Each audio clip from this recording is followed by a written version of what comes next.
안녕하세요. 사연에 빠지다 구독자 여러분. 저는 서울에 살고 있는 30대의 아기 엄마입니다. 저는 피치 못할 사정으로 시댁에서 같이 살고 있는데요. 아기 때문은 아니고 남편 때문에 시댁에 살고 있습니다. 그런데 이번에 남편과 이혼을 하려고 소송을 하고 있는 중입니다. 어떻게 해서 제가 이혼을 결심하게 되었는지 여러분들 궁금하지 않으세요?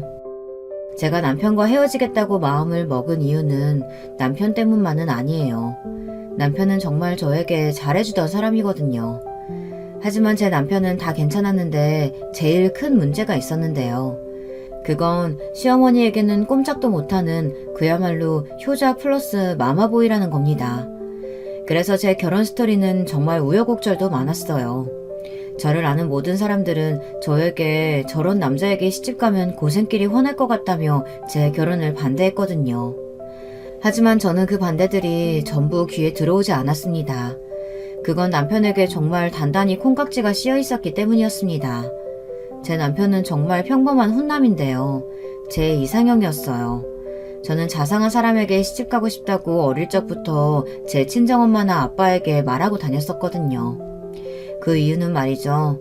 제 친정아버지가 좀 무뚝뚝한 사람이었기 때문이에요. 친정아버지는 고향이 경상도인 진짜 사나이셨습니다. 맨날 퇴근하고 집에 와서 하시는 말씀이 밥 먹자, 자자 이 두 가지였다고 하십니다. 제 친정엄마는 그런 아버지에게 좀 학을 떼시기도 했거든요. 그래서 저에게는 자상한 서울 남자 만나라고 조언을 하시기도 했습니다. 야야, 네 아버지처럼 정 없는 남자가 없다. 그러니 너는 그 자상한 서울 남자 만나라. 알았나? 내 저 양반 입에서 한마디 이상 말 나온 걸 본 적이 없다. 니는 그런 남편 만나면 속이 팍 썩어본다. 알았다. 내도 아버지 말 없는 거 아주 잘한다. 나는 진짜 서울 가서 자상하고 귀여운 사람 만날 거다. 이렇게 서울에 올라와 만나게 된 것이 제 남편이었습니다. 저는 대구에서 태어나 대구에서 고등학교까지 나왔습니다. 그리고 대학을 서울로 갔는데요. 제 자랑을 하는 것 같지만 제가 공부를 좀 잘했거든요. 그래서 서울에 있는 대학으로 유학까지 가게 된 거였습니다. 제 가족에 대해 먼저 소개를 드릴게요. 저는 대구의 작은 역의 영무원이었던 아버지와 전업주부 어머니 사이에서 자라났습니다. 여동생 하나랑 늦둥이 남동생 하나가 있어요. 아버지는 어머니와 결혼하셨을 당시에 갓 영무원이 되셨다고 합니다. 그러다가 계속 승진을 하셔서 대구 근처 작은 역에 역장으로 퇴임을 하셨어요. 아버지는 공무원이셨지만 권력이나 승진 욕구 같은 건 전혀 없으신 분이었어요. 그저 무뚝뚝하게 자기 할 일만 열심히 하시다가 퇴임을 하셨습니다. 그렇게 저희 삼남매는 대학에 들어갈 때까지 과외나 학원은 문 근처에도 가본 적이 없었네요. 다른 친구들은 엄마에게 학원 다니게 해달라고 조르면 무조건 학원을 보내주고 피아노나 미술도 척척 하는데 저는 공부밖에 할 수 있는 게 없었습니다. 게다가 아이가 셋이다 보니까 어머니는 저희들을 먹이고 입히는 데에만 해도 항상 생활비가 빠듯하셨다고 합니다. 시골 영무원 월급이 얼마나 되었겠어요. 그래서 어머니는 밤마다 뜨개질을 해서 동네 아줌마들에게 아이들 옷을 만들어 파시거나 미싱을 사서 저희들의 옷들을 직접 만들어서 입히기도 하셨습니다. 어릴 적에는 아무 생각 없이 입혀주는 대로 입잖아요. 그래서 몰랐는데 초등학교 들어가니 다른 애들이 저한테 왜 메이커도 없는 옷을 입었느냐고 물었어요. 야 미연아, 너 이상한 옷 입었네. 와, 네 옷은 맨날 한 가지 색으로 되어 있노. 거기다 메이커도 없고 이상하다. 네 옷 어디서 주운 거 아이가? 아니다. 내 이 옷 우리 엄마가 만들어준 거다. 그러니까 우리 엄마가 얼마나 솜씨가 좋은데. 에이, 그게 아니겠지. 니네 엄마가 옷 사줄 돈 없으니까 만들어 입혔다 아이가. 초등학교 친구들은 이렇게 저를 놀리면서 무시했습니다. 저는 우리 집이 가난하다는 것을 그때 절실하게 알게 되었어요. 저는 속상해서 그 자리에서 엉엉 울었습니다. 그랬더니 선생님이 무슨 일이냐고 달려오신 거였습니다. 선생님은 울고 있는 저를 토닥거리며 인자하게 말씀하셨어요. 선생님은 어머니 솜씨가 좋기만 한데? 그러니 미연아, 울지 마. 그리고 엄마에게 고마워야 해. 어머니는 너희들을 어떻게든 잘 키우시려고 옷도 직접 만들어 입히시는 거니까. 꼭 비싼 게 좋은 것만은 아니야. 그걸 잘 생각하렴. 앞으로 네가 살아갈 때 잊지 말아야 할 덕목이니까. 저는 선생님의 그 말씀이 아직도 기억이 납니다. 그 후부터 저는 아이들이 뭐라고 놀리든 대꾸를 하지 않았어요. 애들도 제가 상대를 안 해주니 금방 저에게 흥미를 잃더라고요. 그리고 저는 그때부터 명품이나 브랜드 옷들에 대한 허영심은 아예 지워버렸습니다. 옷이라는 건 추위를 막아주고 튼튼하기만 하면 되는 거라고 생각했고요. 그 생각은 제가 살면서 쇼핑할 때나 물건을 사야 할 때 중요한 지표가 되었습니다. 그런데 제 시어머니는 정말 명품이라면 사족을 못 쓰시는 그런 분이십니다. 그것도 전부 다 남편을 졸라서 얻어내는 것이고요. 시아버지는 부동산 사업을 하시는 분인데요. 그래서 저의 시댁이 좀 잘 사는 편에 속합니다. 이렇게 돈을 많이 버시긴 해도 시아버지는 항상 절약을 강조하시는 분이세요. 하지만 시어머니는 그런 시아버지 몰래 명품 가방을 사고 명품 옷을 사 모으는 허영심이 가득한 분이었습니다. 시어머니의 그런 면이 저랑은 좀 안 맞는 부분들이거든요. 그리고 제 시어머니는 아들밖에 모르는 아들 바보였습니다. 그것도 남편만 사랑하고 남편의 형님에게는 별 관심이 없으셨습니다. 부모로서는 정말 최악의 부모죠. 자기가 한 배로 낳은 아들들인데 어쩌면 그렇게 아주버님에게 하는 것과 남편에게 하는 것이 너무 다른 것이었어요. 그러니 남편도 찍소리 못하고 시어머니의 말이라면 무조건 듣는 예스맨으로 자라난 것이 문제였습니다. 저는 첫째 딸이라서 그런지 부모님이 저한테 기대는 많이 하셨지만 적당히 거리를 두고 사랑을 해주셨거든요. 워낙 아버지도 무뚝뚝하시고 어머니 역시 저를 사랑하는 마음은 있었지만 그 마음을 매일 표현하거나 하시지는 못했어요. 남사스럽다고 하시면서 애들을 잘 안아주지도 않았고 말도 툭툭 하셨어요. 그래도 저는 제 친정 부모님이 저를 사랑하고 계시다는 것을 아주 잘 압니다. 하지만 시어머니는 남편에게 너무 정신적으로 의지를 많이 하고 계셨던 것 같습니다. 그러니 남편은 마음이 약해져 어머니에게서 독립을 하지 못하고 서로 의지하면서 아주 기형적인 관계를 유지하고 있었습니다. 그리고 문제는 그 상태가 저랑 남편이 결혼하고 나서도 지속되었다는 것입니다. 시어머니는 상견례 자리에서 둘째 아들과 떨어져 사는 것은 생각해 본 적도 없다고 하시면서 저에게 무조건 합가를 요구하셨습니다. 그런데 웃긴 것은 첫째 아들에게는 결혼하자마자 집을 얻어서 나가 살라고 하신 거였어요. 여러분, 우리 시어머니 너무 웃기지 않으신가요? 남편의 형, 즉 시아주버님은 합리적인 생각을 가진 사람이었습니다. 그리고 제 형님도 그냥 무난한 사람이었고요. 시아버지는 유교적인 사상을 가지신 분이 아니어서 장남이 부모를 모셔야 된다거나 사업을 이어받아야 한다는 말씀도 없었고요. 사업은 잘하는 사람이 해야 한다는 생각을 가지신 분이었어요. 그래서 아주버님은 회계과를 나와 회계사 사무실을 차렸습니다. 시아주버님은 저랑 10살 차이가 나는데요. 동생을 막 미워하지는 않지만 별 관심이 없는 그런 사람이었어요. 그저 명절 때나 만나고 나면 별로 볼 일이 없는 사람이죠. 형님도 마찬가지고요. 그래서 저는 시아주버님과 형님에게는 별로 억하심정이 없어요. 그저 시댁에서 살면서 오면 오나보다 가면 가나보다 하고 살았습니다. 하지만 제 모든 스트레스의 원형은 바로 시어머니였습니다. 시어머니는 본인은 소녀 같다고 생각하시지만 정말 너무 나이에 맞지 않는 고집과 아집을 장착하고 계신 분이십니다. 그런데다가 얼마나 엄살이 심하신지 다들 우리 시어머니가 엄살 한번 부리기 시작하면 못 말린다고 혀를 차며 절대 속지를 않는 정도입니다. 하지만 그 엄살을 다 받아줘야 하는 사람이 바로 제 남편입니다. 저는 처음에 시댁에 합가해서 살면서 어머니가 무슨 중병에 걸리신 줄 알았어요. 왜 그랬냐고요?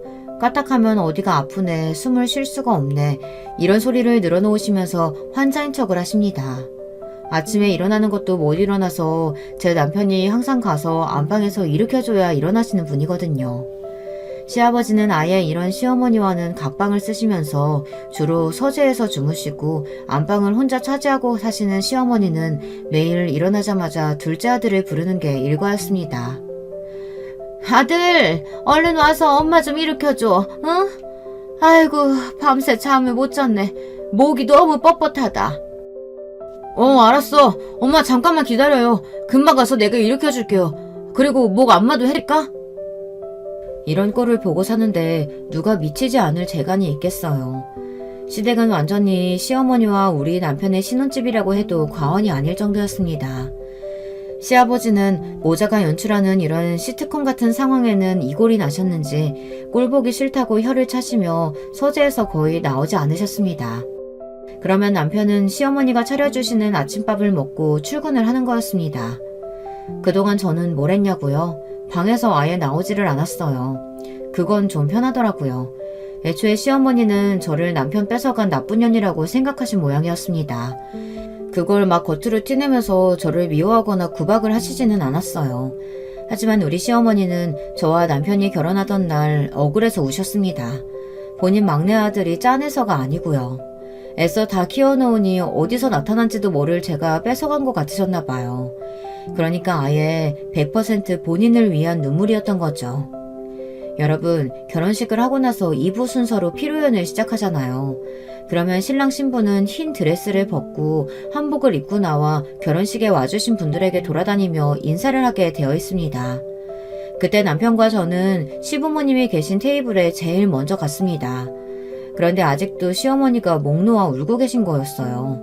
시아버지는 그 옆에서 그런 시어머니를 눈꼴 시린 얼굴로 바라보고 계셨고요. 아주버님은 또 시작이라는 듯이 혀를 쯧쯧 하더라고요. 아니 엄마 아직도 우시는 거예요? 나 어디 안 간다니까. 엄마가 하도 같이 살자고 해서 같이 사는데도 왜 울어요? 아니 나는 너희들이 이렇게 다 커서 결혼한다고 하니까 우리 막내가 7살 때 결혼 안 하고 엄마랑 살 거라고 그렇게 나랑 손가락 걸고 약속했던 게 생각나서. 그랬던 우리 민수가 어떻게 결혼을 다 하니? 이건 배신이야.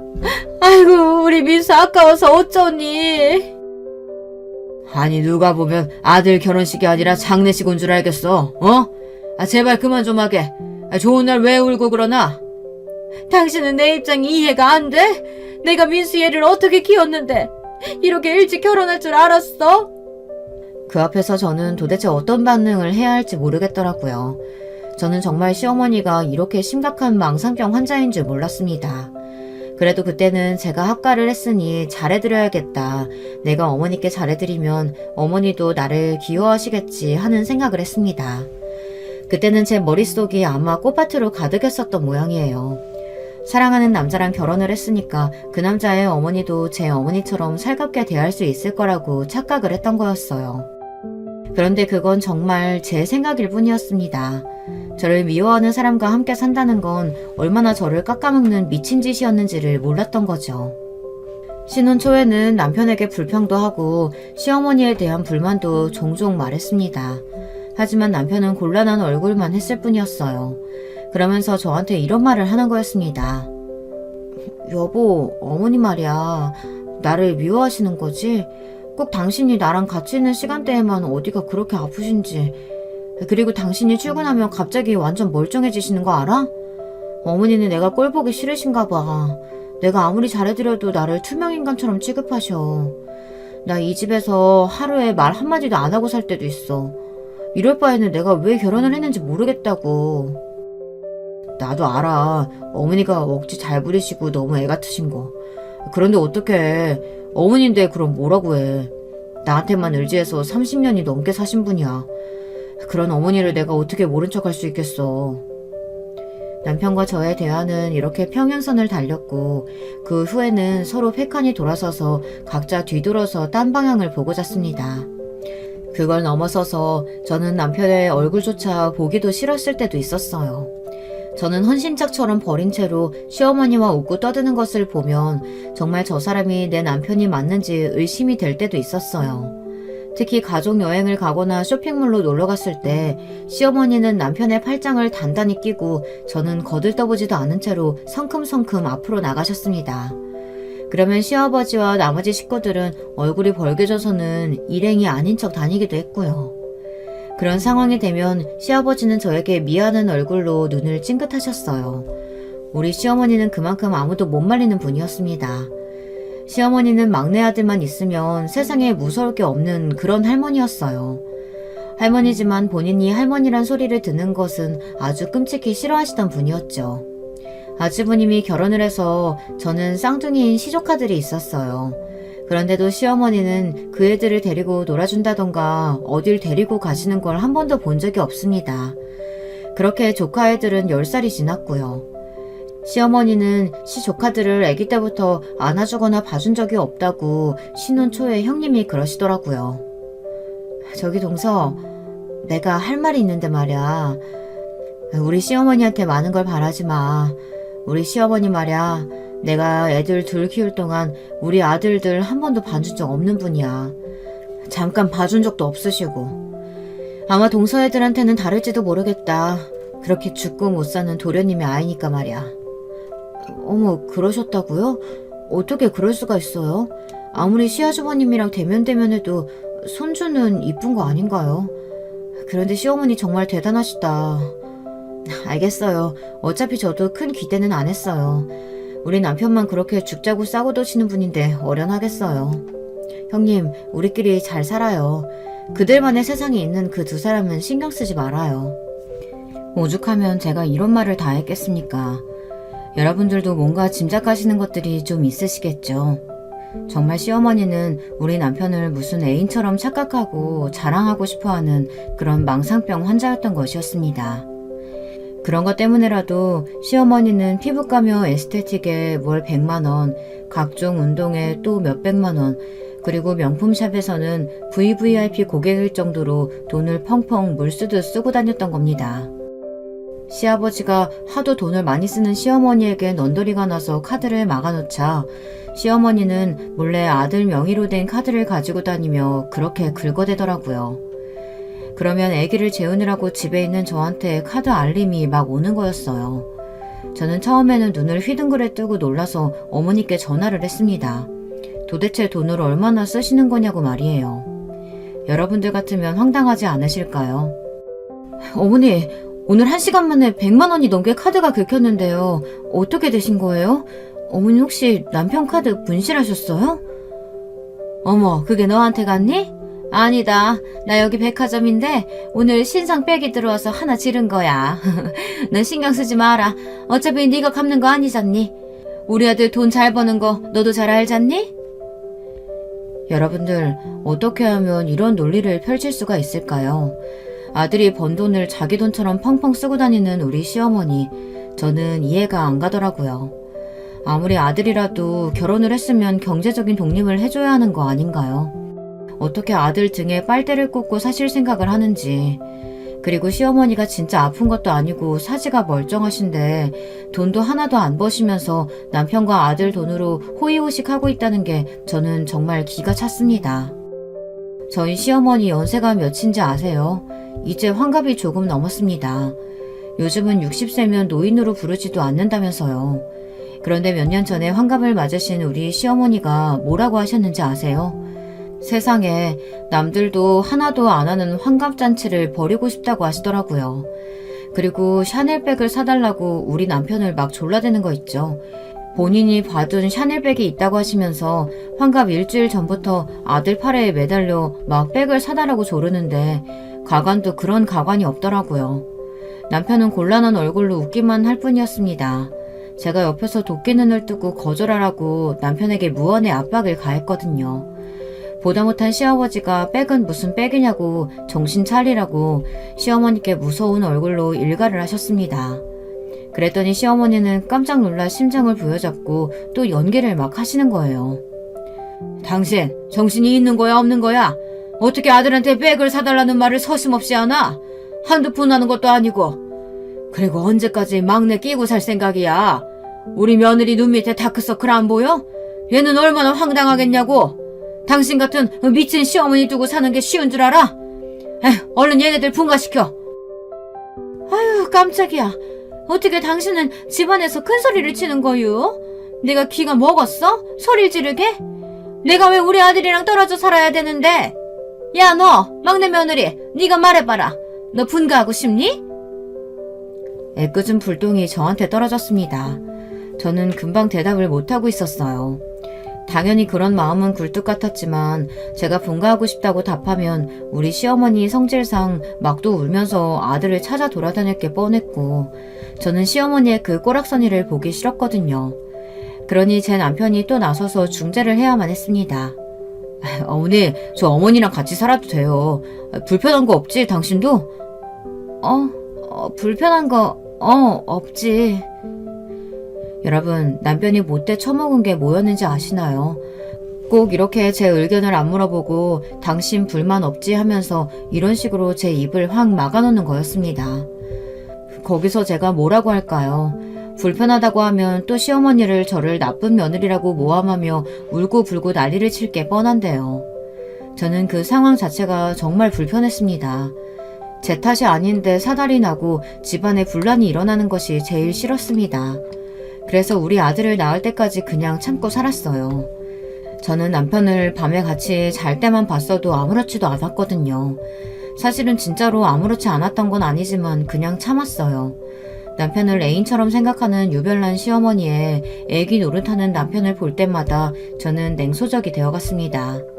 하지만 제가 애를 낳고 보니까 정말 아기 키우는 것이 손이 많이 가는 걸 어떡하겠어요. 저는 혼자 독방 육아를 할 생각은 없었거든요. 저는 시어머니에게 가 있을 남편을 불러대기 시작했습니다. 아침에 시어머니를 일으켜서 안마를 하던 남편을 깨워 애기 기저귀를 먼저 갈게 했죠.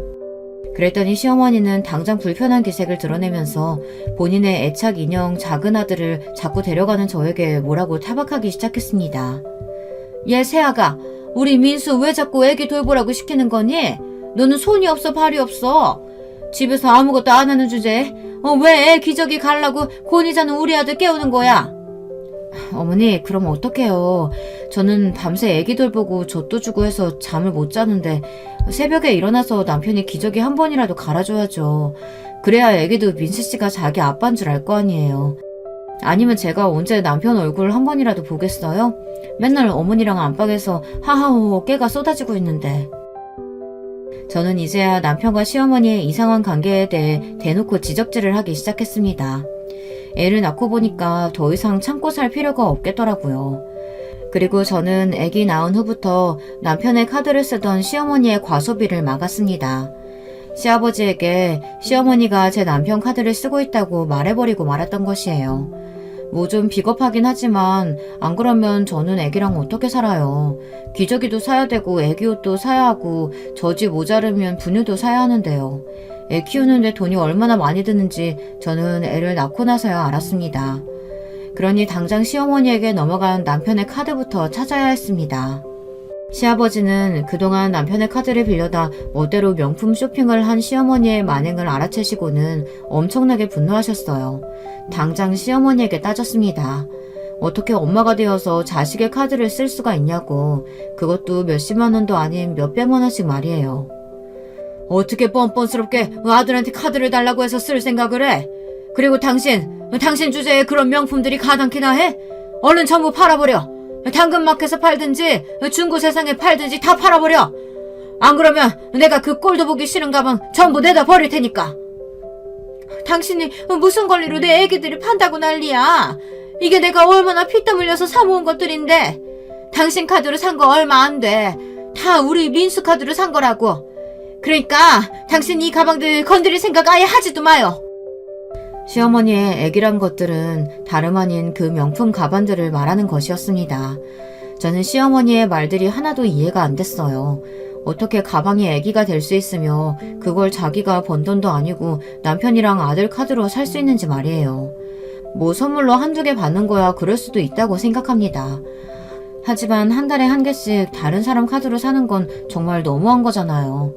도대체 죽을 때까지 다 못 들고 나갈 만한 그 가방들을 왜 장롱 속에 제겨놓고 있는 건지 저는 시어머니가 도무지 이해가 되질 않았습니다. 저는 그것도 우울증의 한 종류였다는 걸 아주 나중에서야 알았습니다. 시어머니는 우울증으로 인한 지독한 쇼핑 중독에 걸려 있었던 거였습니다. 그 사실을 알고 나니 시어머니가 한없이 불쌍해 보이더군요. 이 모든 것이 시아버지를 향한 애정 결핍으로 인해서 물질적인 면에 기대서 우리 남편에게 그렇게 뒤틀린 애정을 갈구하고 있었던 것이었으니 말이죠. 하지만 그걸 알게 된 것은 더 나중 일이었습니다. 그때는 도대체 시어머니가 왜 저러는 건지 알지도 못했었고 한심하기가 이를 데가 없었습니다. 저는 그 책임이 남편에게도 있다고 생각해서 제발 정신적으로 독립을 좀 하라고 남편에게 쓴소리를 하기 시작했습니다. 여보, 우리 분가하자. 어머니 말이야, 계속 저렇게 놔두다간 우리가 모시고 살아야 될지도 몰라. 우리도 우리 생활이 있어야 할 거 아니야. 나는 이 상태로는 답답해서 더 못 살겠어. 그래, 당신한테는 미안하게 생각해. 하지만 결혼할 때 합가하기로 해서 서로 합의하고 들어온 거잖아. 나는 도저히 어머니를 버리는 짓은 못해. 양심의 가책이 돼서 말이야. 여보에겐 정말 미안해. 하지만 내가 우리 아기한테 더 잘할게. 당신을 사랑하지 않아서가 아니야. 우리가 지금 나간다고 하면 우리 엄마 정말 뒷목 잡고 쓰러지실 거야. 나는 그게 눈에 보여. 그러니까 조금만 참자. 내가 눈치 봐서 엄마한테 전셋집 얻어 나가겠다고 말 잘 해볼게. 나는 괜찮아서 이렇게 사는 줄 알아? 나도 힘들다고. 당신은 나랑 결혼만 했지 어떨 땐 시어머니가 당신 마누라 같아. 알아? 그 관계가 정상적인 거야? 당신이 양심이 있으면 생각을 좀 해봐. 아니 너는 왜 우리 착한 아들을 잡고 난리냐? 너 미쳤니? 우리 아들 데리고 네가 나가길 어딜 나가? 처음에 결혼할 때 우리 집에서 살기로 했으면 끝까지 그런 줄 알아야지. 이 집에서 나가고 싶으면 며느리 너나 애기 데리고 나가라. 우리 민수는 절대 못 주니까. 제가 남편을 잡으면 어느새 시어머니가 달려와서 아들 편을 들며 저를 미친 여자로 몰아가는 거였습니다. 저는 시어머니가 이렇게 억지를 부리기 시작하면 정말 무서워졌습니다. 막장 드라마에 나오는 못된 시어머니도 이렇게까진 안 했을 거예요. 이런 일이 정말 비일비재했어요. 모든 분란이 시아버지가 집에 안 계셨을 때 일어나던 일이라서 시아버지는 정말 이 사실을 까맣게 모르고 계셨습니다. 시아버지는 부동산 사업을 하시느라 고객들을 데리고 땅을 보러 다닌다던가 지방 출장을 가는 일이 많으셨어요. 그러다 보니 집안에는 항상 우리 부부와 시어머니만 계시는 일이 많았습니다. 그러니 시아버지가 모든 사실을 알게 되기까지는 시간이 좀 걸린 게 사실이었어요. 이렇게 살다간 제가 화병으로 미쳐버릴 것 같았습니다. 그래서 제가 남편 몰래 장롱에 비상금을 모아두기 시작했어요. 그건 나중에라도 우리가 전셋집을 얻어서 나갈 때를 대비해서 모아두었던 돈이었죠. 남편이 주는 생활비를 아끼고 먹고 싶은 것도 못 사 먹고 제 옷들도 하나도 안 사고 진짜 악착같이 모아둔 돈이었어요. 저는 결혼할 때 해왔던 패물함의 바닥에 그 돈들을 숨겼습니다. 그렇게 1년 반이 지나 500만 원이라는 저의 피땀 어린 돈이 모였습니다. 그걸 그 다음 주에 은행에 가서 정기 예금에 넣고 이자를 모을 계획을 갖고 있었죠. 저는 그 돈만 보면 먹지 않아도 배가 불렀습니다. 생애 처음으로 거금이 든 통장을 제 이름으로 만들 생각에 꿈에 부풀어 있었거든요. 그런데 제가 장롱에 돈을 넣어둔 것을 아무도 모를 줄 알았는데 그게 아니었습니다. 어느 날 저는 저녁에 그 돈이 잘 있는지 확인하려고 장롱을 뒤졌는데 아무리 뒤져도 그 패물함이 보이지 않는 거였습니다. 저는 정말 기절할 것처럼 놀랐습니다. 온 집안을 뒤지고 남편에게도 패물함의 행방을 물었습니다. 당신 혹시 내 장롱 속 뒤졌어? 아니, 왜 그래? 뭐 없어졌어? 이상하다. 내가 해온 나물 패물상자 당신도 알잖아. 그게 통째로 없어졌어. 누가 가져갔나? 도둑 든 거 아니야? 어떡해. 나 거기 돈 좀 많이 넣어놨는데. 그게 정말이면 얼른 경찰에 신고하자. 정신 차리고 그 패물함 어떻게 생겼는지 알지? 그때였습니다. 시어머니가 우리 방에 쑥 들어오시더니 이렇게 말씀하시는 게 아니겠어요. 저는 정말 시어머니의 말을 듣고 어이가 없어 머릿속이 빙빙 돌더라고요. 글쎄 여러분들이 제 시어머니가 한 말을 상상이나 하실 수 있을까요? 예선이야, 그 패물함 내가 쓸 일 있어 가져갔다. 네 시아버지는 돈 한 푼도 안 주고 카드도 뺏어가고 네 남편 카드도 네가 뺏어갔잖니? 그러니까 내가 우리 애기를 살 수가 있어야지. 그래서 네 패물함 좀 빌렸어. 그 안에 마침 딱 500만 원이 있지 뭐니? 어머님, 그건 어떻게 하셨어요? 그 안에 500만 원 들어있던 거 어머니가 어떻게 아셨냐고요? 혹시 어머니 그 돈 가져가서 그놈의 망을 빽 사신 거예요? 제가 화가 나서 부들부들 떨며 물었더니 시어머니는 미간을 찌푸리면서 아무렇지 않게 대답을 하시는 거였습니다. 저는 그 대답을 듣고 정말 시어머니를 한 대 때리고 싶어졌습니다. 내가 받은 샤넬 신상백이 딱 마침 500만 원이더라. 그거 원래 세일도 안 하는 건데 마침 어제부터 백화점에서 세일을 하더라고. 그래서 내가 네 장롱 속에서 찾아서 이 핸드백 사왔잖니. 어때? 나한테 딱이지? 엄마, 아무리 백이 갖고 싶어도 그럼 나한테 얘기를 하지. 우리 와이프 돈에 손을 대면 어떡해요. 남편은 사색이 된 제 얼굴을 보고 무언가 불길한 기운을 느꼈는지 안절부절 못하면서 양심적으로 그날은 제 시어머니 편을 안 들더라고요. 그래도 그 사람이 무슨 힘이 있겠습니까? 그 마음 약한 사람은 제 돈 500만 원이 없었으면 그 백을 남편 카드로 할부로라도 질러줄 사람이었습니다. 저는 너무 화가 나서 시어머니를 향해 삿대질을 하며 이성을 잃고 고래고래 소리를 질렀습니다. 어머니, 미치신 거 아니에요? 그거 엄연히 제 폐물함인데 어떻게 거기다 손을 대실 수가 있어요? 이건 엄연히 절도라고요, 어머니. 절도! 아니, 절도라니? 내가 내 며느리 비상금 좀 갖다가 썩기로 서니? 누가 뭐라고 한다는 거냐? 갚아주면 될 거 아니야? 내 참 치사해서. 아니지, 갚긴 내가 왜 갚아? 며칠이면 내 생일인데 그까지 500만 원 내 샤넬백 생일 선물로 준 셈 치면 되지. 뭐라고요? 그게 왜 생일 선물이에요? 갈치지. 제가 왜 어머니 생일에 500만 원짜리 백을 해줘요? 어머니는 제가 시댁에서 들어와서 사는 동안 선물 한번 해준 적이나 있으세요? 제 생일이 언젠지는 아시고요? 다 됐고요. 그 백 당장 물러서 제 돈 갚으세요. 아니면 진짜 어머니 신고당할 줄 아세요. 아이고, 그래, 무섭다 무서워. 신고는 무슨, 아무 말도 못하는 년이 말만 저러지. 나 백 자랑했으니까 이만 들어간다. 저는 분하고 억울해서 울면서 있는 대로 소리를 질렀습니다. 시어머니는 제가 길길이 날뛰는 모습을 보시고 저한테 미쳤다면서 혀를 차며 안방으로 들어가시려고 했어요. 남편은 똥 마려운 강아지처럼 저와 시어머니 사이에서 어쩔 줄 몰라 하고 있었고요. 저는 방으로 들어가려는 그 미친 시어머니의 손에서 샤넬백을 뺏어들고 가위를 잡았습니다. 그리고 시어머니가 아타는 사이에 그 망할 가방을 갈기갈기 오리고 찢어놨습니다. 그랬더니 시어머니는 눈이 경악으로 커지면서 스르르 주저하는 것이었어요. 누가 보면 진짜 가방에 애기라도 되는 줄 알겠어요. 이 미친년아! 왜 우리 애기 얼마나 비싼 건데 한정판이야! 다시는 수입도 안 되는 거라고! 너 정말 돌아도 단단히 돌았구나! 아이고, 며느리란 년이요. 시어머니 백은 못 사줄 망정 내가 산 걸 이렇게 다 해코지를 해놓다니. 네, 저 어머니 때문에 돌았어요. 지금 화가 나서 미치고 팔짝 뛸 지경이에요. 어떻게 저한테 이래요? 어머니가 지금까지 해준 게 뭐가 있다고 내 돈을 가지고 당당하게 백을 사냐고요. 당신도 마찬가지야. 어떻게 어머니가 나를 이렇게 우습게 볼 때까지 보고만 있어? 당신은 왜 나랑 결혼했어? 이렇게 나를 쓰레기 같은 감정에 내몰려고 결혼한 거야? 왜 아무 말도 못해?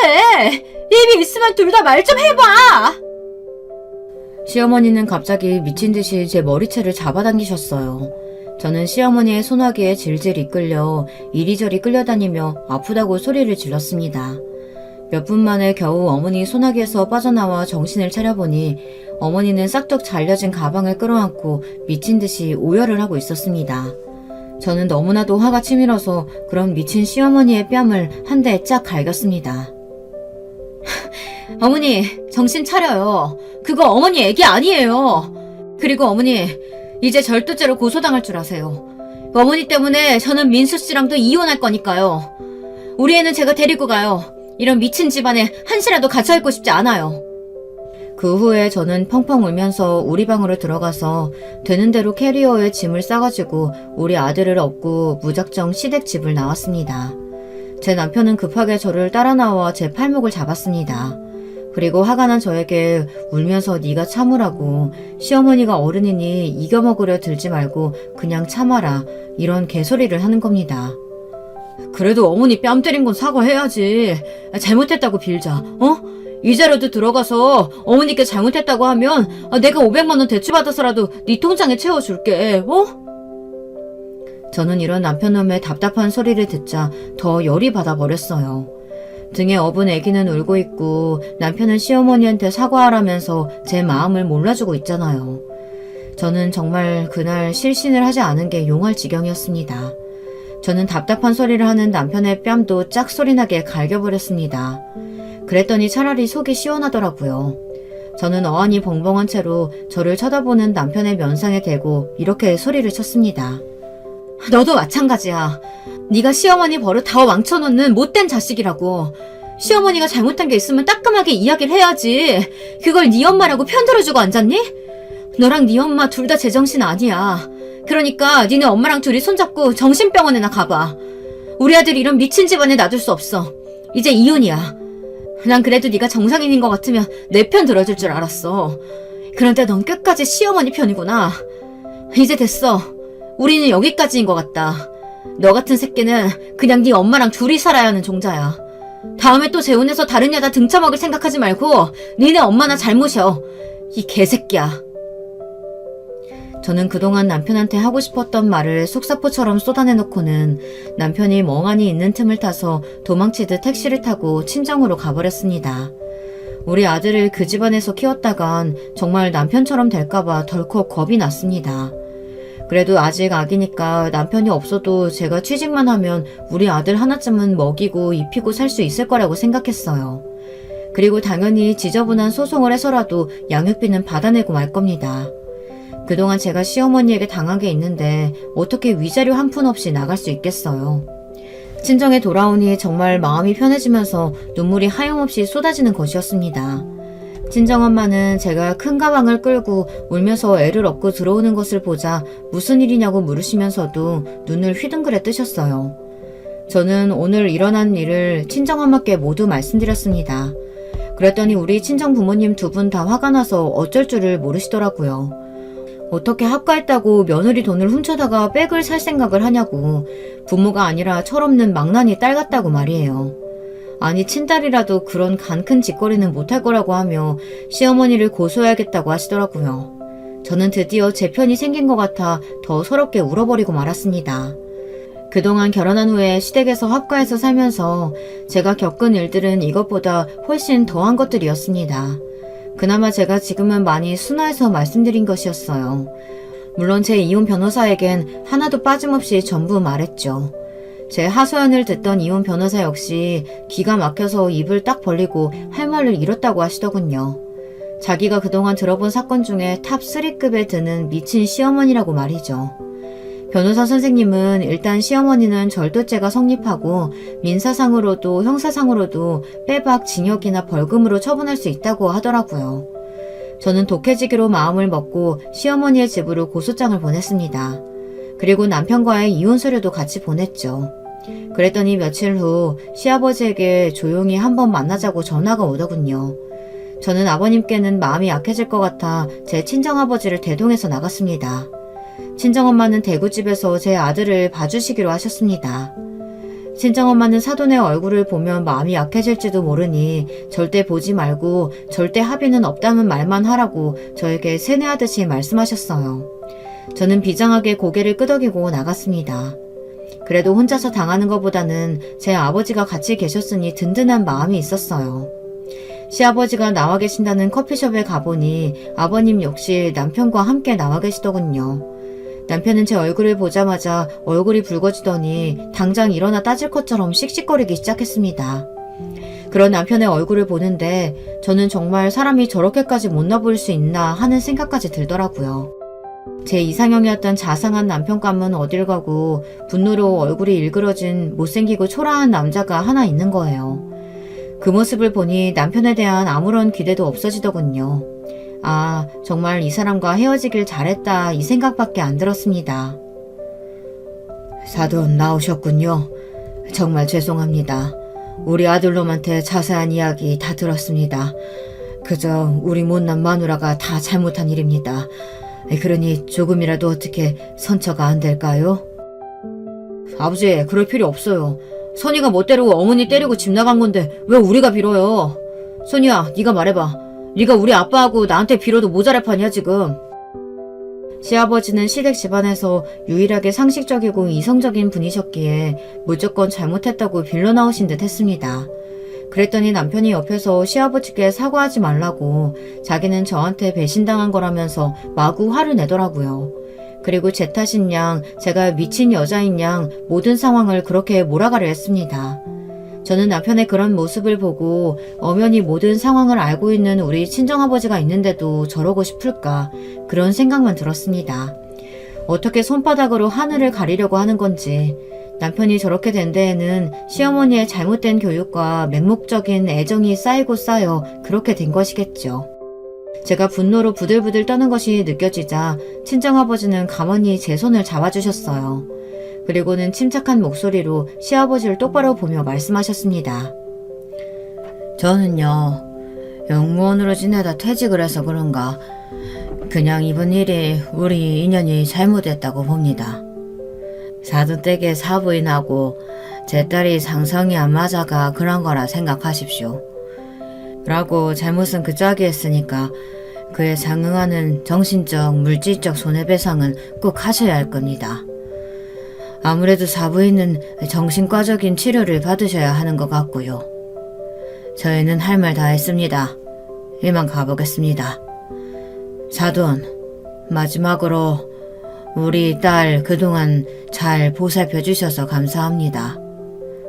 하지만 이제 제가 우리 딸 거둘 거니까 걱정은 하지 마시고 댁의 아들 그리고 마누라 잘 챙겨주세요.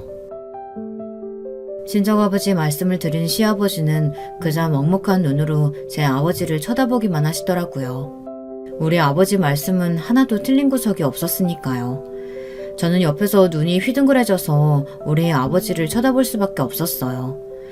우리 친정아버지 정말 무뚝뚝한 분인 거 처음에 말씀드렸잖아요. 매일 집에 와서도 한두 마디 듣기도 힘든 양반인데 이렇게 조리 있게 말도 길게 할 줄 아는 분이셨다니. 저는 새삼스레 아버지에게 존경심이 샘솟기 시작했습니다. 친정아버지는 제 손을 끌고 커피숍을 나오면서 제 손을 힘있게 잡아주셨습니다. 그리고 저한테도 이런 말씀을 하시더라고요. 내 우리 딸한테 너무 무심했지. 미안하다. 우리 세대는 말을 아껴야 한다고 교육을 받은 기라. 그래서 내 할 말 없으면 입 꾹 다물고 지는 기라. 그런데 이번 일 생겨보고 나니까 할 말은 해야겠다 생각 들더라. 그래서 사돈 어른 앞에서도 당당히 말했던 기라. 우리 딸 그동안 시댁살이 살면서 얼마나 속이 썩었겠나. 그러니 우리 집으로 돌아가자. 이 아버지가 맛있는 미역국 끓여줄 테니까 집에 가서 우리 밥 먹자. 와우노. 친정아버지의 의외의 다정함에 저는 어느새 굵은 눈물을 흘리며 엉엉 울어버렸습니다. 그렇게 대구로 돌아오는 차 안에서 아버지는 말없이 운전을 하시고 저는 한참을 흐느끼며 울었습니다. 그러고 나니 정말 날아갈 것처럼 속이 시원해지더라고요. 저도 주책이긴 하지만 사람은 울 일이 있을 때 참으면 나중에 속병이 든다는 것을 그때 처음 알았습니다. 이렇게 저의 3년에 걸친 험난한 시댁살이는 남편과의 사이다 이혼으로 끝이 났습니다. 그 후에 시어머니는 어떻게 됐느냐고요? 시아버지는 당장 남편과 시어머니를 떼어놓기 위해서 시어머니를 정신병원에 입원시키셨다고 합니다. 시아버지는 당장 남편과 시어머니를 떼어놓기 위해서 시어머니를 정신병원에 입원시키셨다고 합니다.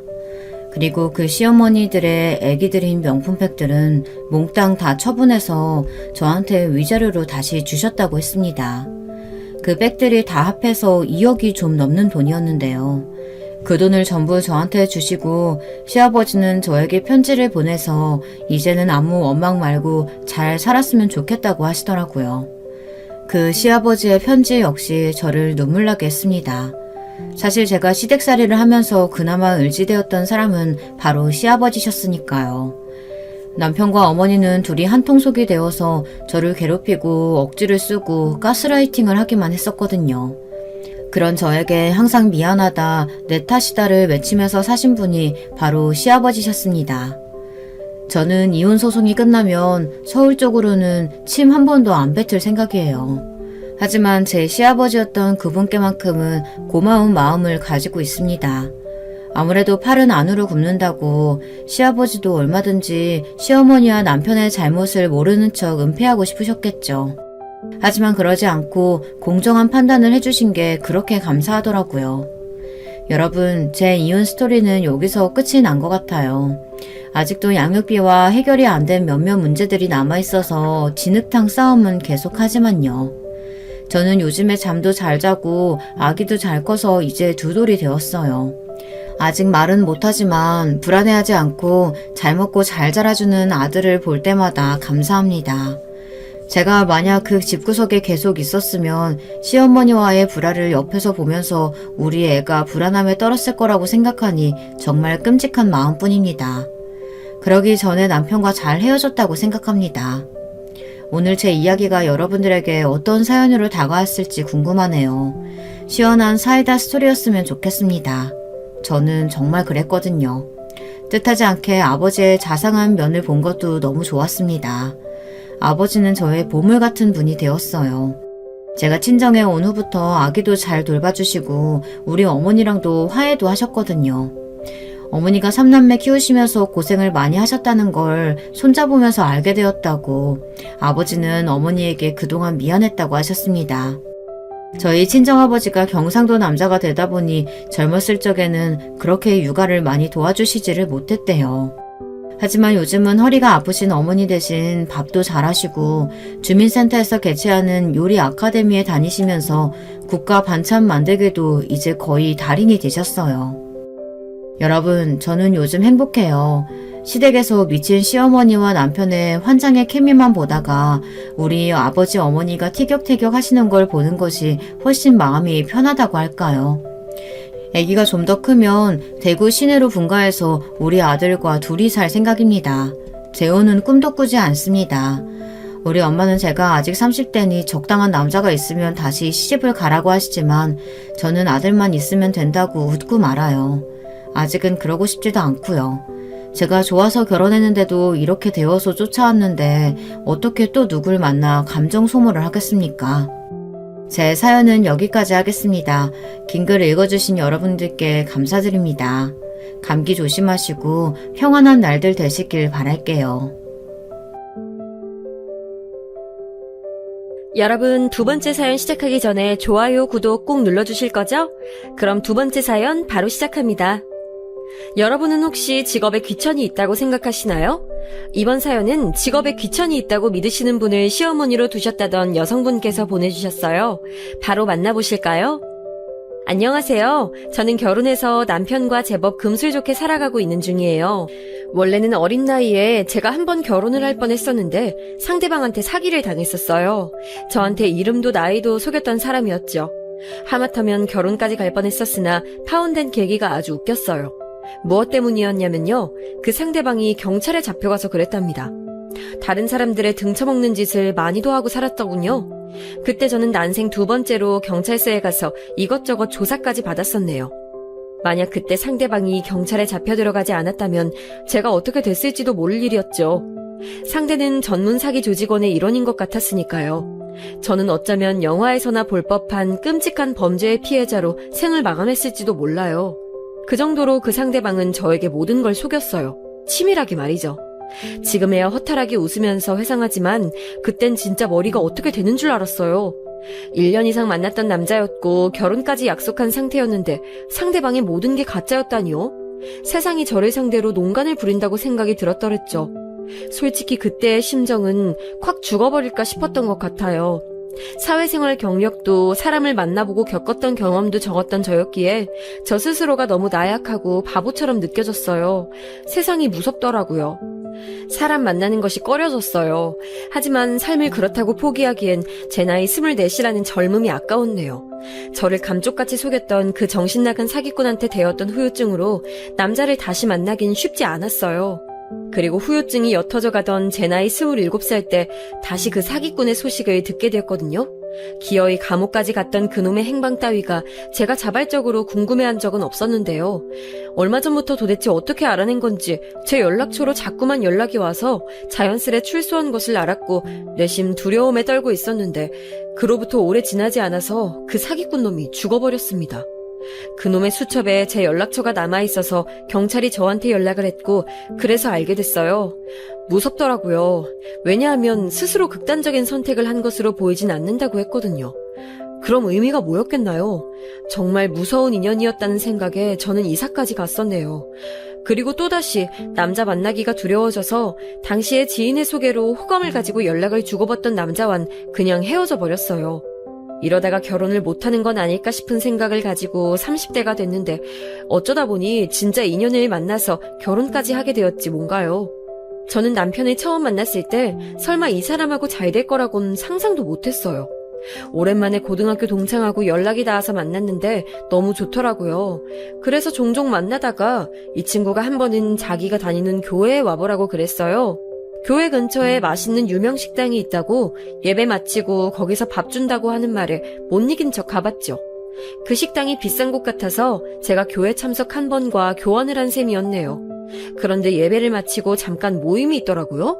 지난 한 주간 어떻게 지냈는지 교류를 하는 시간이었는데 저는 그냥 꽂아 놓은 보릿자루처럼 친구가 속해 있는 모임에서 그냥 한 자리 차지하고 있었어요. 그런데 제 맞은편에 앉은 남자가 눈에 들어오더라고요. 왜 그랬냐면 표정이 너무 뚱해서 그랬습니다. 생긴 건 제법 멀끔한데 표정이 뭔가 불만이 많아 보였고 다른 사람들은 웃으면서 자기 이야기하는데 그 남자만은 말도 혼자서 되게 어색하게 하더라고요. 제가 그곳에서 꽂아 놓은 보릿자루였다면 그 남자는 마치 초대받지 않은 불청객 느낌이었달까요? 좀 웃긴 것 같아서 그냥 몇 번 관찰을 했던 것뿐인 그 남자, 훗날 제 남편이 됐죠. 2주 뒤 제 동창한테서 연락이 왔었어요. 같이 교회 모임에 있는 어떤 남자분이신데 그분이 너에 대해서 물어보시더라? 너 이제 교회 안 나오냐면서 그러시던데? 지난주에 너 교회 안 나온 것도 알고 계시더라. 뭐라고? 난 애초에 그때 일회성으로 한 번 나갔을 뿐인데 그날 딱 나를 보고선 기억을 한 사람이 있단 말이야? 그건 그렇다 치고 나에 대해서 왜 물어본 거래? 나한테 네 연락처 좀 알려달라고 그러시던데 그래서 내가 일단 너 만나는 사람 없다는 건 알려드렸어. 나 잘했지? 그리고 연락처도 알려드렸으니까 너한테 아마 곧 연락하실 것 같아. 아니, 나한테 말 한마디 상의도 없이 독단적으로 그랬단 말이야? 너 왜 그랬어? 너 미친 거야? 아니 도대체 나보고 어떡하라고 덜컥 내가 알지도 못하는 남자한테 나를 연결시켜줘. 제가 놀라서 펄쩍 뛰었죠. 아무 말도 없이 웬 남자한테 제 정보를 넘겼다는 제 동창 친구가 원망스러웠고 너무 화가 났어요. 그런데 참 희한하죠? 그 남자가 누구인지 생김새 묘사조차 듣지 않았건만 저는 누군지 알 것 같았으니까요. 딱 한 번 교회에 나가봤던 그날 제 맞은편에 있었던 남자일 거란 이상한 확신이 제 안에 있었어요. 그리고 이튿날 모르는 번호로 연락이 와서 받아봤는데 진짜로 그 남자였습니다. 저를 처음 보자마자 관심이 가고 호감이 느껴졌었대요. 그래서 그날 긴장하느라 표정도 굳어있고 모임에 집중하지 못해서 말도 횡설수설하고 그랬던 것이라고 설명을 하더라고요. 그 얘기를 들으니까 괜히 귀엽게 느껴졌어요. 그래서 만나게 됐고 본격적인 연애를 시작했던 거죠. 참고로 남편은 집안에서 혼자 교회를 다니고 있다 그랬어요. 대학 다닐 때 친구 따라서 교회를 다니게 됐다가 정착한 경우라고 하더군요. 가족들한테도 전도를 해보려고 했지만 번번이 막혀서 그냥 속 편하게 혼자 다닌다고 했습니다. 남편이 생긴 것만 보면 쉽게 접근하긴 어려운 인상이거든요. 부드럽거나 편한 이미지가 아니에요. 키도 큰 편이고 얼굴도 멀끔하지만 이목구비에서 오는 이미지가 조금 날카롭고 속된 말론 싸가지가 없을 것 같은 느낌입니다. 말투도 다정하거나 부드러운 것과는 거리가 멀어요. 제가 봐온 어떤 남자보다도 접근이 어렵게 생겼는데 막상 대화를 나눠보면 가장 만만한 상대라서 제가 초반에 엄청 놀랐었네요. 저는 말을 할 때 목소리가 확 트여있는 편이고 애교스러운 말투도 잘 내고 각종 미사여구도 잘 써요. 아무래도 직업상 그럴 수밖에 없으니까요. 자기랑 완전히 상반된 느낌이라서 처음에 딱 끌렸던 거라고 남편이 나중에 말을 하더라고요. 제가 애기들 상대하는 일을 하고 있다고 제 소개를 했을 때 남편은 역시 그랬구나 하는 생각으로 고개를 끄덕였었다군요. 직감이 왔었대요. 왠지 제가 그런 직업을 가지고 있을 거라는 느낌이 있었대요. 남편은 연애 초반기부터 저랑 결혼을 하고 싶어 했어요. 제가 저희 만난 지 100일 됐다고 데이트 때 작은 선물을 준비해서 나갔거든요. 그랬더니 남편이 깜짝 놀라서는 저를 한참 빤히 쳐다봐서 사람 부담스럽게 만들더니만 아무래도 너랑 결혼해야겠다. 내가 다음번에 준비해서 멋진 프로포즈 할게. 기다려줘. 웬 이런 뚱딴지 같은 소리를 하는 거예요. 제가 비록 남편을 짧게 만나봤지만 절대 이런 류의 농담을 할 사람이 아니라는 것쯤은 알 수 있었어요. 그러니 제가 얼마나 당황스러웠겠나요. 만난 지 3개월밖에 안 됐는데 무슨 결혼이요? 제가 극구 사용하겠다면서 고개를 저었더니 남편은 차분하게 자기 주장을 펼치면서 저를 설득하려고 들었어요. 자기는 처음 한눈에 보면 기다 아니다 구분이 딱 오는 스타일의 사람이래요. 그래서 저를 처음 보자마자 사귈 생각을 했고 100일 기념일을 챙기는 저의 면모를 발견한 순간 이 여자랑 결혼해야겠다는 확신이 들었대요. 어차피 결혼할 상대라면 3개월을 만났든 3년을 만났든 똑같은 운명의 상대인 것이라고 하더군요. 남편이 너무 진지하게 확신하면서 말을 하니까 저도 모르게 분위기에 휩쓸려 갔던 것 같아요. 일단 저희 부모님은 오케이 하셨습니다. 제가 하도 연애를 안 해서 내심 걱정이 많으셨다는데 일단 결혼 얘기를 꺼내니까 무척 안심이 됐다고 하셨어요. 남편을 쓱 보시더니 믿음직스럽게 생겼다면서 직업도 안정적인 직장이라 마음에 든다며 단번에 허락을 해주셨죠. 저는 부모님이 반대하시는 결혼이라면 제가 죽고 못 사는 사람이라고 해도 결혼할 생각이 없었거든요. 부모님께 그런 불효를 저지르고 싶지 않아서요. 그런데 부모님이 흔쾌히 허락을 하시니 저도 남편의 뜻을 따라 결혼을 준비하는 쪽으로 마음이 기울어갔네요. 하지만 장애물은 반대쪽에 있었답니다. 이쯤에서 시댁 식구 속에 나와야죠. 남편은 집안의 둘째예요. 첫째는 남편의 누나인 제 시누이인데요. 결혼했습니다. 제가 처음 봤을 때 이미 애가 둘인 엄마였고요. 하지만 애를 둘이나 낳았다기엔 믿기지 않게 몸매 관리가 완벽해서 제가 조금 놀랐었네요. 그리고 남편이랑 둘이 연년생이라서 1살 차이밖에 안 나요. 집안의 셋째가 곧 막내인데요. 남편의 남동생인 제 도련님은 미혼이세요. 늦둥이라서 자기 누나, 형하고는 나이 차이가 많이 나는 경우랍니다. 그렇다면 견적 보이시죠?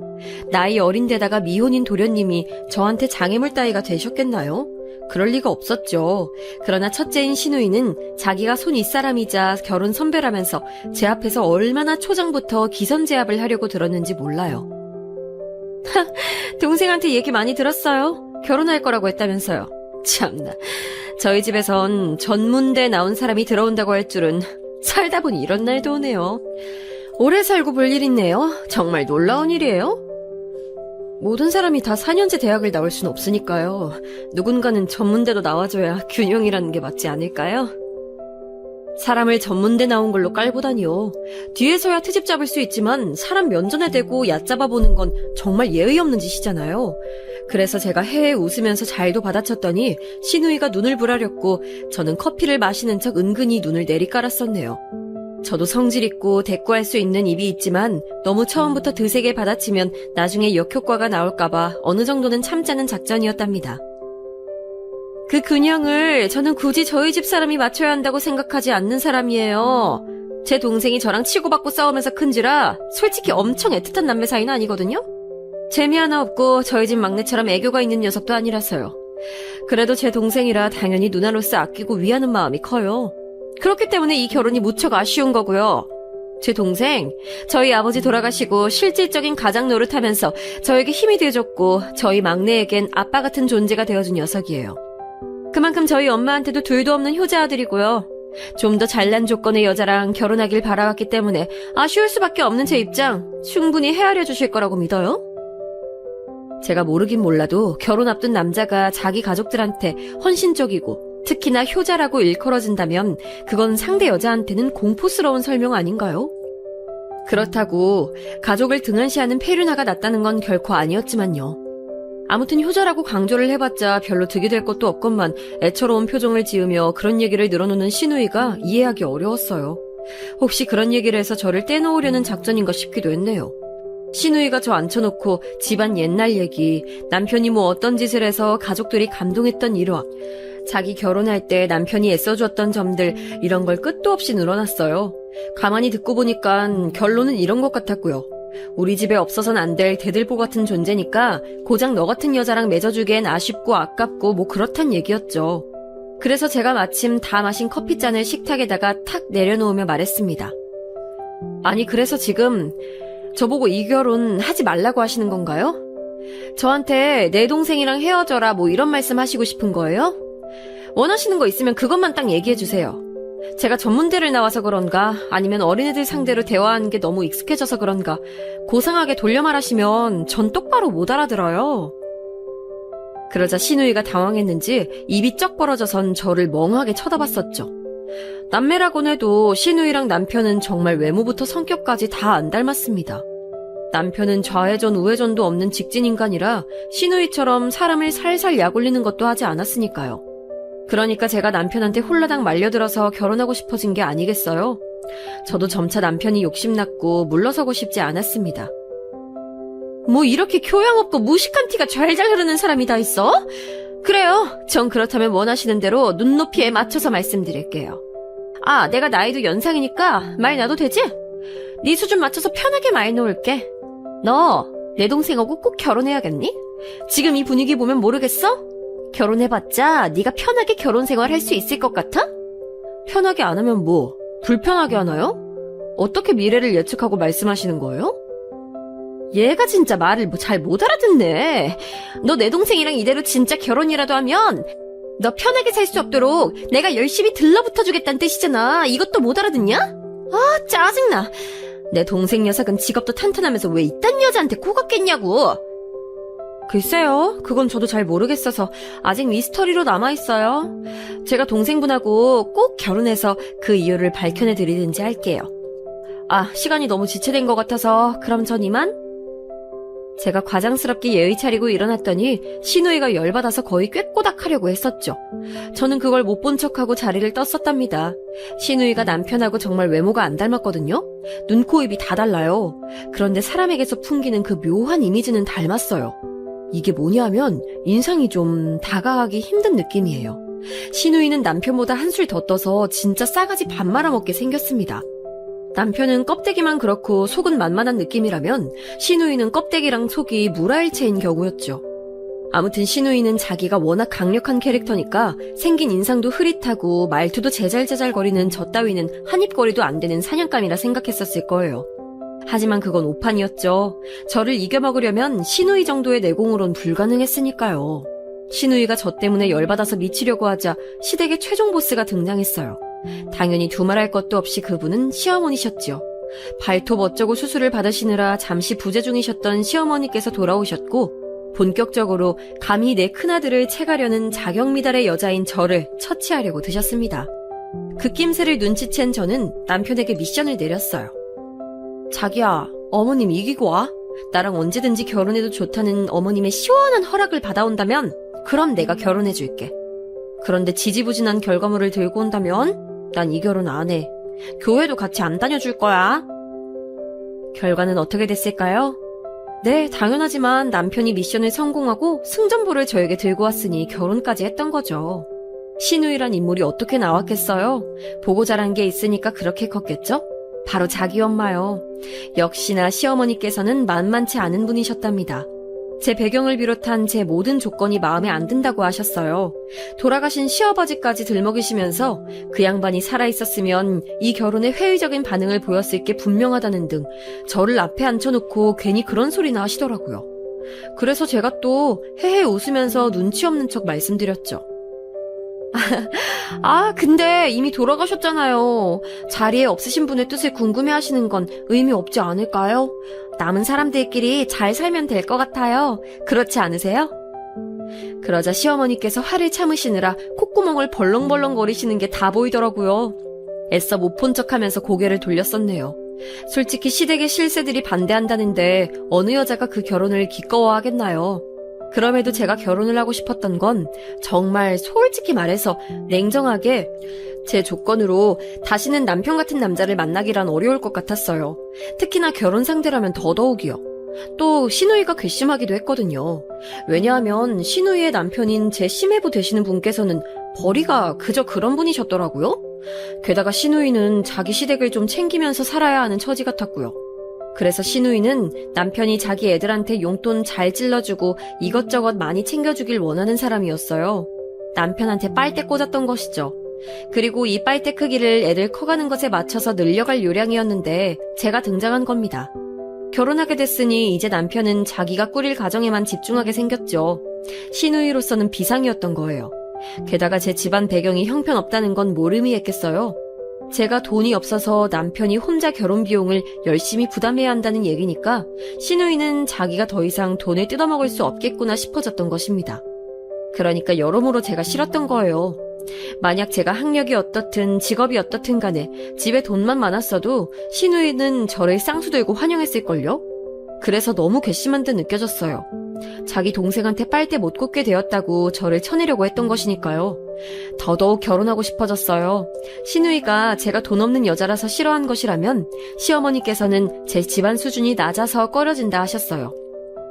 저희 엄마가 식당 일을 하신다는 걸 듣고는 낯빛이 확 바뀌셨을 정도였죠. 그 연세에 식당에서 주방 일을 하신다고? 듣기만 해도 구질구질해서 머리가 다 아파오네. 나한테 그런 세상은 완전히 다른 세상 이야기인데 식당 일을 10년 넘게 하셨다니 아유 이걸 나 어떻게 받아들여야 하나.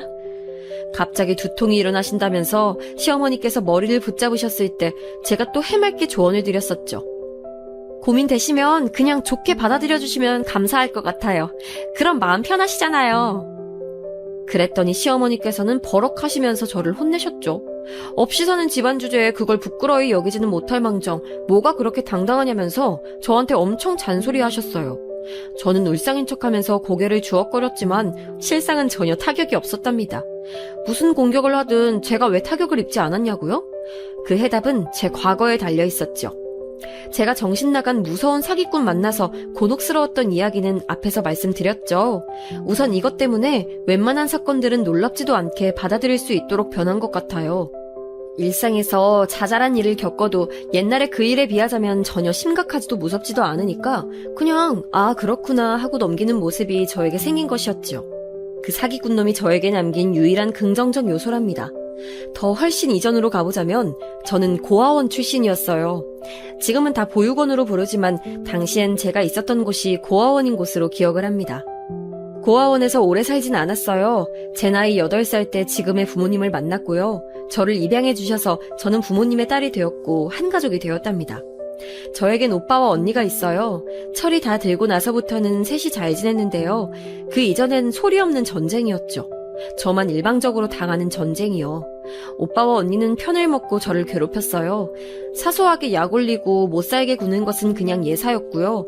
저는 오빠의 샌드백이라서 걸핏하면 얻어 터졌고 언니가 마음대로 가지고 노는 장난감이었기에 가위로 아무렇게나 머리칼을 잘린 적도 있었어요. 그리고선 두 사람은 저에게 만약 부모님한테 이른다면 너를 다시 갖다 버리라고 말씀을 드릴 거다라고 매번 저를 협박했습니다. 저는 가정이라는 울타리 밖으로 버림받고 싶지 않아서 꾹 참으면서 힘든 시간들을 버텨냈어요. 사실 한 집에 사는데 부모님이라고 그 사실을 모르셨을까요? 어느 정도는 아셨어요. 하지만 당신들의 친자식들을 위해서 묵인하셨던 것이죠. 그렇게 해야 아이들끼리 진심으로 잘 섞여 들어갈 거라고 믿으셨대요. 당신들이 개입하면 새 아이들의 관계가 영영 어그러질까봐 그게 걱정되셔서 가만히 두셨대요. 나중에 들은 걸로는 아무튼 그랬다고 하시더라고요. 제가 당한 괴롭힘의 진짜 수위를 아셨다면 부모님이 당장 끼어드셨겠죠. 하지만 그 정도일 거라고는 상상도 못하셨기에 방관을 하셨던 거예요. 저를 완전히 굴복시키고자 했던 오빠와 언니에겐 미안하게도 저에게는 타고난 독종 기질이라는 게 있었던 것 같아요. 두 사람이 저를 밟으면 밟을수록 저는 수그러들기보다는 꿋꿋해졌죠. 시간이 좀 지나면서 그래도 점차 융합되기 시작했어요. 저희 집은 원래 잘 살았습니다. 가난했다면 이미 애가 둘이나 있는데 또 하나를 입양하지도 않았겠죠? 그렇기에 오빠와 언니가 고아 주제에 우리 집으로 와서 따뜻한 밥 먹고 좋은 옷 입는다며 짜증을 냈었던 건데요.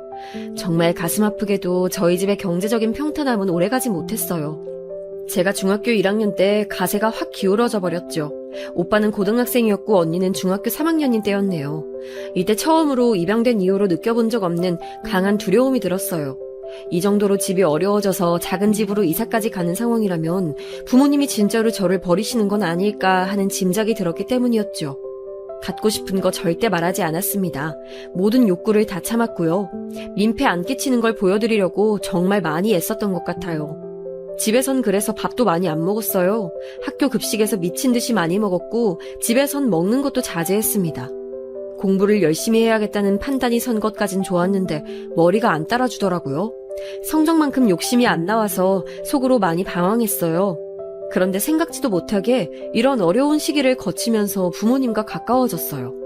힘든 시간을 버티면서 애틋함이 솟아났었나 봐요. 부모님이 저를 버리시지 않을 거라는 확신이 그때가 되어서야 비로소 생겼답니다. 진심으로 저를 딸로 생각하고 계신다는 것을 알자 마음이 편해졌어요. 언니랑도 함께 사춘기를 나면서 같이 고민을 나눈 사이가 되었고요. 저 고등학교 때 오빠가 아르바이트 월급 받았다면서 저한테 용돈 주더니 이걸로 문제집 사고 매점에서 과자 사 먹으라고 했을 때 그제서야 오빠도 진짜 가족처럼 여겨지게 됐고요. 오빠한텐 말 안 했었지만 저 오빠가 그때 줬던 돈을 한참 못 썼어요. 처음으로 오빠한테 받아봤던 돈이라 쓰기가 아까웠거든요. 영어 사전 가운데에 그 돈을 끼워서 고이고이 간직했다가 괜히 지치고 힘든 날이 오면 그걸 펼쳐서 확인해봤어요. 그러면 입가에 미소가 지어졌죠. 어렸을 때는 오빠랑 언니가 저를 언젠가는 정말 처리해버리는 게 아닐까 하는 망상을 많이 했었고, 나중에 자라면 오빠랑 언니한테 멋지게 복수하겠다는 미래를 꿈꿨었는데 셋이 정말로 남매가 되어 잘 지내게 될 줄은 몰랐었죠. 사람 관계란 어떻게 흘러갈지 모르는 것이더라고요. 물론 제가 6년 넘게 지독히도 시달리면서도 크게 내색 한 번 안 하고 독하게 그 집에서 버텼던 게 가장 유효했지만요. 게다가 제 직업이 뭔지 혹시 유추 가능하신가요? 유치원 교사랍니다. 제가 아이들을 너무 사랑해서 그 직업을 가지게 된 건 아니었고요. 진짜 어쩌다가 보니까 그렇게 길이 열려서 흘러들어가고 말았어요. 제 친구들 중에도 유치원 교사가 몇 명 있는데요. 원래 총 6명이 유치원 교사 모임이라서 같이 교류하는 사이였죠. 지역이 가까워서 정기적으로 만나서 저녁 먹었고요. 초반엔 참 좋았는데요. 몇 년 사이에 4명이 증발했어요. 못해 먹겠다고 하면서 사라져버렸죠. 4명 중에서 2명은 개 같은 원장 죽이고 나도 지옥 가고 싶은데 그럴 용기가 없어서 유치원을 그만둔다며 유치원 원장 탓을 하더니 영영 그 일을 때려쳤고요. 또 나머지 2명은 내가 애들을 보려고 일을 하는 것인지 애엄마들을 상대하려고 일을 하는 것인지 모르겠다며 일에 굉장한 회의감을 가지더니 고민 끝에 역시나 영영 그 일을 때려치웠어요. 저 말고 나머지 1명은 일찍 결혼했는데 그 신랑이란 사람이 빚이 좀 있어요. 여차저차해서 아무튼 돈 때문에 일을 한시도 쉴 수 없는 모양이었죠. 더럽고 치사해도 돈 때문에 붙어있는다고 그랬으니까요. 그렇다면 6명 중 마지막 남은 저요. 저도 개 같은 원장 만났고 저럴 거면 애를 유치원에 당최 왜 보내는 건가 싶은 또라이 애엄마들도 많이 겪었어요. 저라도 예외는 아니었다는 거죠. 그런데 유치원 일을 하면서 제 신조가 어쩌란 말이냐 이거거든요. 원장이 지랄을 해도 어쩌라는 건가 생각하다 보면 잊게 됐고요. 애엄마가 별 말도 안 되는 걸로 트집 잡으면서 난동을 부려도 나보고 어쩌란 걸까 생각하다 보면 그냥 또 지나가더라고요. 저는 농담 아니고 진짜 동네 마트에서 애엄마한테 머리채 잡혀서 뜯겨본 적도 있었어요.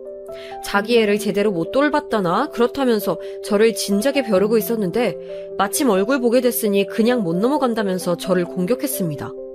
그런데 웃긴 건 그 애는 이미 몇 달 전에 유치원을 옮겼었거든요. 그러니까 완전히 또라이였던 거죠.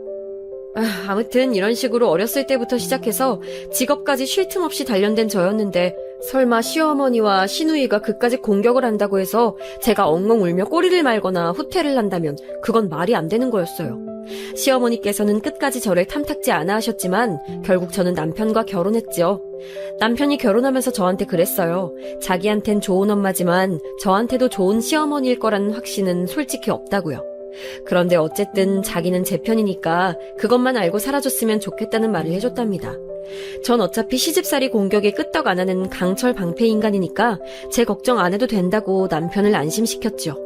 그렇게 결혼 생활 시작해서 남편이랑 나름 재밌게 살았어요. 장점이자 단점이라면 남편이 생각보다도 더 자기 직장에서 인정받는 사람이었더라고요.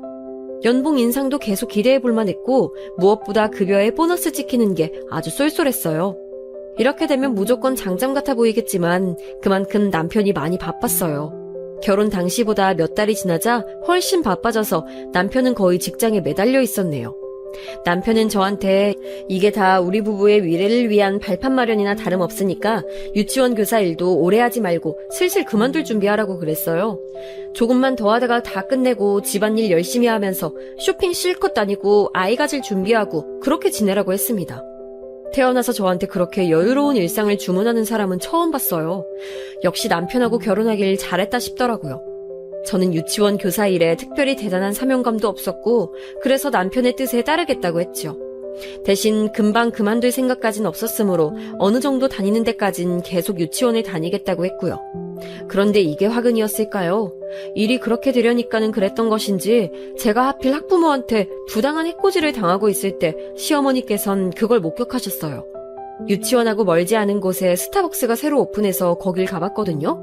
그런데 거기서 어떤 아이 어머님을 딱 마주친 거예요. 저한테 자꾸 사적으로 연락하시면서 우리 애한테 이것 좀 해주세요. 우리 애 오늘 이거 했나요 안 했나요? 이런 거 보내시는 분이라 특히 밤늦게나 새벽에도 보내셔서 제가 진짜 마음에 안 들어하고 있었거든요. 그래서 하필이면 그날 이틀 전에 그 어머님한테 글쎄요 라는 답장을 보냈었어요. 솔직히 그렇잖아요. 쓸데없는 내용을 보내봤자 저는 드릴 말씀이 없는데 그래서 글쎄요라고 홧김에 보내는데 그 어머님께서 무척 화가 나셨었나 봐요.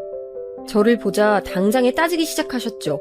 손님들이 다 쳐다보길래 저는 쪽팔려서 밖으로 어머님을 유도했고요. 어머님이 계속 저한테 소리를 지르면서 그따위 정신머리로 애를 어떻게 돌보겠냐며 흥분하시길래 그럼 제가 지금 어떻게 해드릴까요? 무릎이라도 꿇을까요? 자포자기로 그런 말씀을 드렸어요. 그랬더니 그 어머님이 저보고 진짜 꿇을 것도 아닌데 허세 부리지 말라고 하시더라고요. 저한테 삿대질까지 날리는 것까지 보고 그냥 제가 무릎 꿇었어요. 안 그러면 도저히 안 끝나겠다 싶어서요. 아니나 다를까 제가 꿇으니까 그 어머님께서 조용해지셨습니다. 많이 놀라셨나 봐요. 그러더니 앞으로 애들 똑바로 보시라는 말을 남기신 채 주랭랑을 치셨죠. 저는 한숨을 쉬면서 무릎을 털고 일어났는데 앞불싸 너 지금 여기서 뭐하니? 방금 그 사람은 유치원 애 엄마인 것 같던데 유치원 교사라는 게 정말 비참하고도 비천하구나. 시어머니께서 저를 부르시는 게 아니겠어요? 그 스타벅스는 드라이브스루 매장이라고 해서 차에서 내리지 않고 그대로 차에 탄 채 주문을 해서 나가는 매장이었는데요.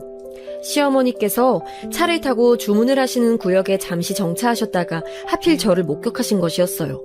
마치 운명의 장난과도 같았죠. 저는 할 말이 없어서 그냥 꾸벅 인사만 드렸고요. 그러자 시어머니께서는 깔깔거리며 눈빛으로는 저를 한없이 깔보셨습니다. 그런데 문득 조수석에 계시다는 걸 알아차렸어요. 그렇다면 운전석에 스타벅스 커피를 수령하고 계신 왠지 남성분으로 추정되는 저분은 누구란 건가요? 궁금증이 피어올랐는데 얼마 후 해결이 됐어요. 다름 아니라 시어머니의 남자친구였습니다. 동년배끼리 알고 지낸 지는 2년 넘으셨는데 정식으로 진하게 사귀어보자고 한 건 반년이 좀 넘어간다고 하셨어요. 저랑 남편이 결혼한 게 도화선이 되었다네요. 저희 결혼식을 보면서 시어머니께서는 재혼의 꿈을 키우셨대요. 그러거나 말거나 재혼하실 거면 하시라고 그랬습니다. 제가 뭐라고 의견을 얹겠나요? 하시면 하시는 거였죠. 그런데 신우이는 시어머니의 남자친구인 그분이 무척 마음에 든다고 했어요. 그때 눈치챘죠. 아, 그분이 돈이 많으신가 보구나. 네, 역시나 재력가라고 하시더군요. 그리고 시어머니께서 연애만 이어가시는 게 아니라 굳이 결혼이라는 걸 하시겠다고 마음을 품으신 대목을 짚어보면서도 뭔가 느낌이 왔죠. 아, 그분이 고학력자이시겠구나. 네, 역시나 엘리트 집안이었고 그분의 아들 되시는 분은 명문대 교수라고 하셨어요. 신우이는 아주 신이 나가지고 시어머니와 작당을 하면서 재혼 성사에 열을 올렸죠. 도련님은 별로 관심 자체가 없어 보이셨고요. 남편은 한창 일이 또 바빠가지고 있을 때라서 신경 쓸 겨를이 없었네요. 저는 상황이 진행되어 가는 걸 보니까 시어머니께서 허락만 하신다면 저는 슬슬 끼고 싶었는데 거절당했어요. 저는 끼지 말라고 하시더라고요. 너는 유치원이나 나가서 애들 뒷바라지나 하고 애들 엄마 앞에서 무릎 꿇고 절이나 하려무나. 괜히 네 시애미가 잘나디 잘난 집안과 결합한다니까 콩고물 얻어먹을 거 있을까 싶어서 내 환심 사려고 기웃거리지 말고. 알았니? 난 네가 능력도 쥐뿔도 없는 주제에 내 아들 등골 빼먹으면서 사는 것만으로도 아주 치가 떨리고 이가 갈리는 사람이니까. 시어머니께서 일가를 터뜨리시자 옆에서 신우이가 기세 좋게 콧방귀를 끼면서 저를 노려봤어요. 참 어쩜 그렇게 포용력이 없으셨을지. 그때 저의 자존심이 상한 게 솔직한 심정이었으나 그래도 티는 안 내서 다행이었네요. 시어머니께서는 그로부터 몇 달 후 진짜 그분과 재혼을 하시게 됐어요. 재혼인데다가 양쪽 다 나이가 있으신 분들이었으니 소박하게 다들 모여 밥을 먹고 교류나 하자는 취지로 재혼식이 열렸고요. 그런데 재혼식이 주말이 아니라 금요일 저녁 7시였어요. 시간 맞춰서 어떻게든 남편을 올 거라고 했었는데 왜 불길한 예감은 틀리지 않는 법인지 5시가 되니까 남편한테서 연락이 오더라고요. 정시 퇴근이 불가능하게 돼서 도저히 그 시간 못 맞출 것 같다고요. 워낙 바쁘니까 별 수 없는 일이라 생각했고 그냥 알았다고 답했네요. 시어머니께도 말씀을 당연히 드렸죠. 남편은 많이 늦을 것 같다고요. 그런데 제가 또 괜히 말을 했었나 봐요. 시어머니께서 제 말을 듣더니 표정이 싹 바뀌시는 게 아니겠어요? 고운 올림머리에 비싼 한복까지 차려입으셨으면 마음을 너그러이 써주셨음 좋으련만 식장에 있는 건물에 도착했을 때 시어머니께서 저한테 이런 주문을 하셨습니다. 예, 넌 들어오지 말고 밖에 어디든 나가 있으렴. 내가 교수 집안하고 재혼을 하는데 쪽팔리게 시리 급 떨어지는 유치원 교사를 들이밀면 재혼 시작부터 말아먹을 수 있잖니. 저보고 안에 들어오지 말고 아예 밖에 있으라고 하셨어요. 근데 그때가 아무리 가을이긴 했어도 일교차가 확 클 때였거든요. 하필 그날이 엄청 춥기도 했고요. 그런데 저보고 밖에 있으라니 진짜 어이가 없더라고요. 그때 신우이가 옆에서 거들었습니다. 그래 맞아. 우리 집안을 위한다면 설신성인의 자세로 식장에 들어오지 않고 밖에 있어주는 게 어떨까? 밖에 있다가 혹시나 유치원 애엄마 마주치거든 꼭 무릎 꿇어드리고 알았지? 그러면서 시어머니랑 마주보면서 피식 웃더라고요. 다 큰 어른들이 왜 사람한테 그런 모멸감을 안기면서 자기들끼리 키득키득거리는지 정말 황당해서 대꾸할 의지조차 잃어버렸어요. 재혼식 더럽고 치사해서 안 볼 작정이었습니다. 시간이 다 되어가자 모두들 하나둘씩 식장 안으로 들어가기 시작했고요. 문 앞 근처에서 서성거리며 잡담하는 하객들도 있었는데 제 귀에 문득 어느 동네 이야기가 들려오는 거예요. 제가 솔깃해서 순간 저도 모르게 혹시 그 동네가 고향이신가요? 저랑 고향이 같으시네요. 이렇게 외치고 말았어요. 그러자 담소를 놔두고 계셨던 두 분이 저를 대화에 끼워주셨어요. 전 그때 말씀드렸어요. 거기가 고향이라는 건 사실은 진짜 태어난 곳은 아닐 수도 있고 그냥 고아원 선생님이 알려주셨다고. 정작 저는 기억이 없는데 고아원에 들어온 지 얼마 안 됐을 때 선생님한테 제가 같이 있던 사람의 손을 놓쳤던 동네의 이름을 불쑥 말했었대요. 근데 저는 그곳에서 발견된 게 아니라 다른 지역에서 발견된 실종 아동이었거든요. 그래서 선생님은 대수롭지 않게 들으셨다가 제가 입양 가게 됐을 때 말씀해 주셨어요. 제가 그런 말을 했던 적이 있었다고요. 어쩌면 단서가 될 수도 있는 것이었지만 저는 입양 간 집에서 사느라 정신없어서 다 잊어버리고 살았었죠. 그런 얘기들을 저도 모르게 그냥 술술 했었던 것 같아요. 근데 제가 말을 하던 동안 두 분이 고개를 갸웃갸웃하면서 들으시는 거예요. 그리곤 신기하다고 하셨어요. 저는 뭐가 신기하단 건 줄 모르니까 그냥 그러려니 했고요. 시간이 돼서 다들 안으로 들어갔는데 저만 뻘쭘하게 밖을 서성이고 있었습니다. 빨리 남편이나 오길 바라면서요. 남편한테 시어머니와 시누이의 만행을 고발할 생각을 하면서 추위와 씨름하고 있을 때였어요. 갑자기 누가 다급하게 달리는 발소리가 들리는 거예요. 방향을 보니까 식장 안에서 나온 것 같은데 멀끔하게 차려입으신 분은 제가 알기론 시어머니와 재혼하시는 분의 자제분이셨어요. 대학 교수라는 분이요. 그런데 그 교수분이 저랑 눈이 마주치자 놀란 표정으로 아예 제 쪽으로 오시더라고요. 더 놀라운 건 교수분의 뒤로 몇 명 사람이 더 보였다는 거예요. 상대 측 하객들이었는데 이게 뭔 일인가 싶어서 저는 의아했거든요. 그런데 교수분이 저한테 다가오더니 저기 갑작스레 죄송하지만 제가 뒷목 좀 확인할 수 있겠습니까? 떨리는 목소리로 이런 황당한 요구를 하셨어요. 제가 냉큼 뒤돌아서 목을 보여드릴 리가 만무했죠.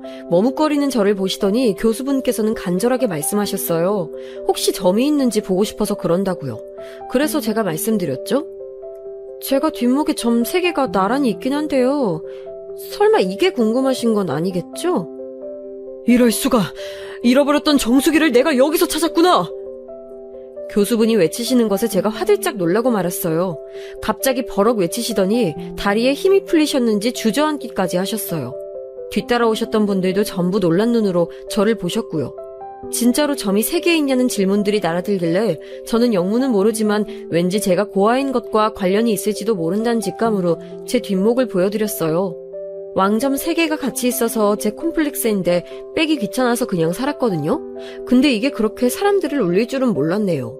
교수분께서는 우시면서도 저에게 실종 당시 이야기, 고아원 이야기, 입양 이야기 등을 다 물어보셨어요. 저는 얼떨결에 답변을 드렸죠. 이윽고 시어머니와 재혼하시는 분도 모습을 드러내셨어요. 현장을 보시곤 감을 잡으신 모양이었죠. 정숙이? 그럼 이분이 우리 아들이 옛날에 잃어버리고 평생 죄책감에 한이 맺혀 살아온 그 정숙이란 말인가?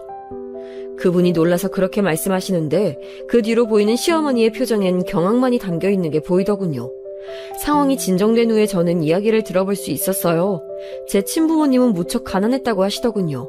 돈을 벌러 타지로 가시려고 저를 동네에서 가장 잘 살았던 집에 맡기셨대요. 저희 집 사정을 딱하게 여긴 그 부잣집에서 한동안 아이를 봐주겠다는 선행을 베푼 것이었죠. 저는 그 집에서 계절이 3번 바뀔 동안 잘 지냈다고 해요. 그러다가 늦여름에 온 가족이 함께 다른 지역으로 피서를 떠났고 그 부잣집의 아들은 저에게 예쁜 풍경들을 보여주고 싶어서 제 손을 잡고 단둘이 멀리까지 가봤다고 해요. 그랬다가 저를 놓쳤습니다. 저는 아마 다른 어른들의 손에 이끌려서 그 장소를 떠났었을 거예요. 미아인 줄 알고 저를 도우려는 손길이었겠으나 그것으로 인해 부잣집 사람들은 저를 잃어버렸던 것이죠. 사방팔방으로 저를 찾았대요. 하지만 소식은 없었고 가을이 끝날 무렵 제 친부모님이 저를 찾으러 부잣집에 방문하셨다가 제 실종 소식을 접하셨죠.